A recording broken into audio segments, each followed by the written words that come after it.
Hello Patreon, once again thank you for being here to support Cocaine and Rhinestones and get an update on the second season. I have to be careful choosing what I say and how I say it when talking about season 2 in public. Pretty much every time I've posted something on Facebook or Twitter, there are some people who misunderstand what I'm saying, read too much into some little thing, and they've got wild predictions or overreactions. So I mean it when I say I'm grateful to those of you who care enough to get full updates straight from me rather than bite-sized posts with a comment section full of people saying who knows what. The other day, someone on Twitter asked if there was even going to be a season 2, which isn't unusual. I probably get asked that every day. I guess some people don't listen to the liner notes, don't know about the Patreon, or understand what updates are being posted here. I don't know. But I did decide to answer this person in a way that everyone could see. It occurred to me a little while back that calling Cocaine and Rhinestones a podcast gives some people a wrong idea about what they can expect from it because of what other podcasts are like. I know I said this in a recent update, but season 2 is a lot more like a book than it is a podcast. When we're listening to the second season, that's essentially going to be the audiobook version of a book that has to be written in order for that audiobook form to exist.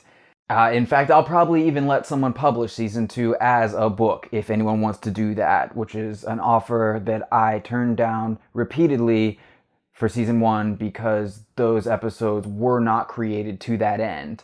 I didn't have space to say all of this stuff on Twitter, but I did say the thing about the second season being a lot more like a book than a podcast. I think I said it's essentially a historical document about George Jones that has to be written before I can turn it into a radio show. I said something like that. And of course there were some people who sort of threw their hands up in the air like, oh great, it's a book, that's gonna take forever. Books take so much longer to make than podcasts do. Yeah, books do take longer to write than podcasts take to make, and that is my point. This is the problem I'm talking about with thinking of Cocaine and Rhinestones as a podcast. Unfortunately, that's the best thing to call it, but the fact is it's just not like other podcasts. Now, to be clear, since I have the unrestricted and unedited space available to do so, most of the hard work on writing this book is done. People are always asking me how long it takes to make an episode of the show because they can hear how much time gets spent on it. I'm probably just going to have to stop answering that question because at this point I have no idea where to begin quantifying it. What I do know is most of what I would call the hard work of making the show, and the vast majority of the time spent on making this show, is spent on the research and taking notes, organizing those notes into some sort of structure, and fact-checking the hell out of everything. That's the hard part. After you get all that done, the writing comes pretty easy, and the part where I turn it into an audiobook, by comparison, is just fun. Except for the part where I have to listen to myself talk for days on end editing the audio.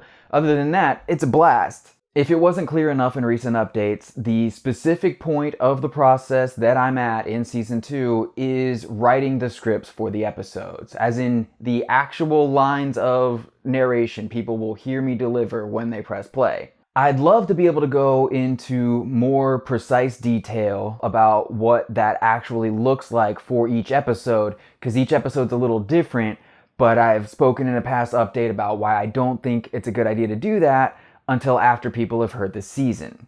And if this is one of the first updates that anyone's seeing, let me point out, you can go back and watch all the old ones that have been made. Any of the updates that are available to your tier on Patreon are always available. You can go back and see real time me discussing in as specific terms as I feel comfortable the point of making the show that I was in when I made that update. I have not done that. It's not something I care to spend my time doing, but if you want to do that, you can do that. Another thing I can tell you is this part of the process is going very well. I'm not hitting any sort of walls here. It's really a great time to sit down and have all the pieces of this puzzle come together in even better ways than I expected them to come together when I was performing all the hard work of research and taking notes and fact-checking. Anytime I'm writing and there's a fact that doesn't gel with another fact, or I feel like I just need to make really damn sure I know what I'm talking about if I'm gonna say the sentence that I just wrote, I will stop, kick back over to research mode, and make sure I know what I'm talking about. That's just who I am as a person, but it's also what makes this project what it is, and it's one of the reasons why I cannot predict how long it will take me to finish writing the season. Believe me, if I could answer that question, I would have no problem answering that question. I mean, if I could put out a new season of this show every 6 months, I would do that because I think the world needs a lot more of this. That's just not the way it works, though. It takes as long as it takes to get done correctly.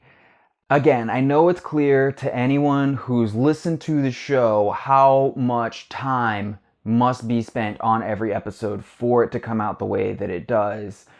And people get romantic ideas about things like that. I know there are all sorts of people out there who have this image of authors as tortured artists, tearing their hair out, staring at a blank page, not knowing what to write, that kind of thing.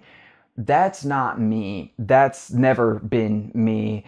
It's just not what writing is to me. Like I just said, to me, writing is a puzzle, and I have always loved puzzles. If you've ever eaten at a Cracker Barrel, they have that little puzzle on all the tables. It's a wooden triangle with a bunch of holes poked in it and enough pegs to fill all the holes but one. You take a peg and you jump an adjacent peg into an empty hole and remove the jump peg, just like checkers, with the object being to have as few pegs remaining as possible when you're out of possible moves. The best you can do on that game is to leave one peg on the board. So when I was a kid, maybe 8 or 9 years old, I realized that if the object was to end with just one peg in the board, I could start by just putting one peg in the board and then add pegs back with reverse jumps until I got to the beginning setup. So that's what I did, and it worked. I ended up figuring out the solution in reverse, which meant I could do it forwards in 10 seconds or less for the rest of my life. Still can. And when I would do this for adults, they would all be impressed, and it was a fun little trick. Writing works the same way for me. Once I know where I'm going and how to get there, it's just a matter of actually creating the puzzle to then walk everyone else through the most satisfying solution. That's not to say that it's simple work, because it's not. It still does take a lot of time, but it's satisfying work, and that's the point where I'm at right now. When the work's done and the season's released, I know everyone will be able to see what took so much time, and we'll be able to come back here to Patreon and have more detailed discussions about the decisions that needed to be made to get this thing done the way that it is. And that'll be fun too. But for right now, that stuff really just feels like a whole lot of spoilers. So yeah, that's about as detailed of an update as I can give on season 2 at this time. I think next month I'll try to figure out how to talk a little about moving the pieces around, how to decide what goes where, whether or not to go in chronological order or jump around on a timeline. These are a lot of the decisions that I've had to make along the way. And it's pretty important stuff as far as keeping historical subject matter fresh and exciting to experience, almost as if it were a fictional narrative. So yeah, you take care of yourselves. I'll see you next month.